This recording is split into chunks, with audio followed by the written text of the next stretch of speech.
ಪ್ರತಿಯೊಬ್ಬ ಮನುಷ್ಯನಲ್ಲಿಯೂ ಚಿಕಿತ್ಸಕ ಬುದ್ಧಿ ಬರಬೇಕು ಅಂತ, ವಿಮರ್ಶಾತ್ಮಕ ಬುದ್ಧಿ ಬರಬೇಕು.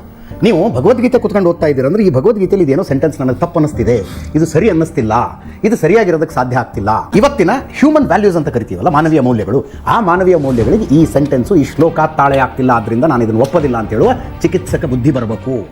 ಆ ಚಿಕಿತ್ಸಕ ಬುದ್ಧಿ ಮನುಷ್ಯನಿಗೆ ಯಾವಾಗ ಬರುತ್ತಲ್ಲ, ಆವತ್ತು ಈ ದೇಶದಲ್ಲಿ ರಿಲಿಜಿಯಸ್ ಈ ಪ್ರಪಂಚದಲ್ಲಿ ರಿಲಿಜಿಯಸ್ ಟೆರರಿಸಮ್ ಇರೋದಿಲ್ಲ. ಆದರೆ ಎಲ್ಲರೂ ನಾ ಹೇಳೋದು, ವೇದಗಳನ್ನು ಓದುವವರು, ಭಗವದ್ಗೀತೆಯನ್ನು ಓದುವವರು, ಬೈಬಲನ್ನು ಓದುವವರು, ಕುರಾನನ್ನು ಓದುವವರು, ಹದೀಸ್ಗಳನ್ನು ಓದುವವರು ಎಲ್ಲರೂ, ನನಗೆ ಯಾವಾಗಲೂ ಒಂದು ವಾದ ಇದೆ, ಯಾವಾಗ ಎಲೆಕ್ಟ್ರಾನಿಕ್ ಬುಕ್ಸ್ ತಗೊಂಡ್ರೆ ಅದರ ಜೊತೆ ಯೂಸರ್ ಮ್ಯಾನ್ಯುವಲ್ ಅಂತ ಬರುತ್ತೆ ಅಲ್ವಾ?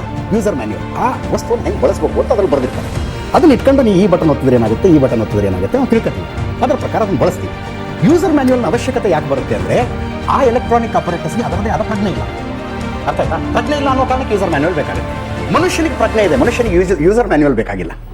ಅಂಡರ್ಸ್ಟ್ಯಾಂಡ್? ಈಗ ಗೂಗಲ್ ಮ್ಯಾಪ್ ಹಾಕೋತೀವಪ್ಪ ಒಂದು ಅಪರಿಚಿತ ಜಾಗಕ್ಕೆ ಹೋಗುವಾಗ, ಸ್ಟ್ರೇಟ್ ಹೋಗು ಅಂತ ಹೇಳುತ್ತದೆ. ಸ್ಟ್ರೇಟ್ ನಿನ್ನ ಕಣ್ಣು ಮುಂದೆ ಒಂದು ಗುಂಡಿ ಕಾಣ್ತಾ ಇದೆ, ಆದರೂ ಎಕ್ಸೆಲೇಟರ್ ಓದ್ತೀವ ನಾವು? ಇಲ್ಲ ತಾನೆ. ಬ್ರೇಕ್ ಹಾಕಿ ಇನ್ನೊಂದು ರೋಡ್ ತಗೋತೀವಲ್ವಾ, ಅದು ಪ್ರಜ್ಞೆ. ಬಟ್ ಗೂಗಲ್ ಮ್ಯಾಪ್ ಸ್ಟ್ರೇಟ್ ಹೋಗು ಅಂತ ಇದೆ, ನಾನು ಸ್ಟ್ರೇಟ್ ಹೋಗಿ ಗುಂಡಿಗೆ ಬೀಳ್ತೀನಿ ಅನ್ನೋದಾದ್ರೆ ಅದನ್ನು ಮಷಿನ್ ಮಾಡಬಹುದು, ಮನುಷ್ಯ ಮಾಡಬಾರ್ದು. ಸರಿ ತಪ್ಪುಗಳ ತಿಳುವಳಿಕೆ ನಮಗಿದೆ ತಾನೆ. ಗಂಡು ಹೆಣ್ಣಿನ ಮಧ್ಯದಲ್ಲಿ ಒಂದು ಸೆಳೆತ ಇರುತ್ತಪ್ಪ, ಆದರೆ ನಮ್ಮ ಅಕ್ಕ ತಂಗಿರ ಬಗ್ಗೆ ಆ ಸೆಳೆತ ಇರೋದಿಲ್ಲ. ನಾವು ಬೇರೆ ಭಾವನೆಯಿಂದ ನಿಲ್ತೀವಿ. ಅಮ್ಮ ನನ್ನ ಪ್ರಜ್ಞೆ, ನನ್ನ ತಾಯಿ, ಅದು ಹೆಣ್ಣಿನ ದೇಹ, ಇದು ಹೆಣ್ಣಿನ ದೇಹ, ಹಾಗೆ ಯೋಚನೆ ಮಾಡ್ತೀವ, ಅದು ಪ್ರಜ್ಞೆ ತಾನೆ. ಆ ಪ್ರಜ್ಞೆಯನ್ನ ಜೀವನದ ತುಂಬ ಅಳವಡಿಸ್ಕೋಬೇಕು. ಆ ಪ್ರಜ್ಞೆ ಬಂದಾಗ ಮನುಷ್ಯ ಸರಿ ಆಗ್ತಾನೆ.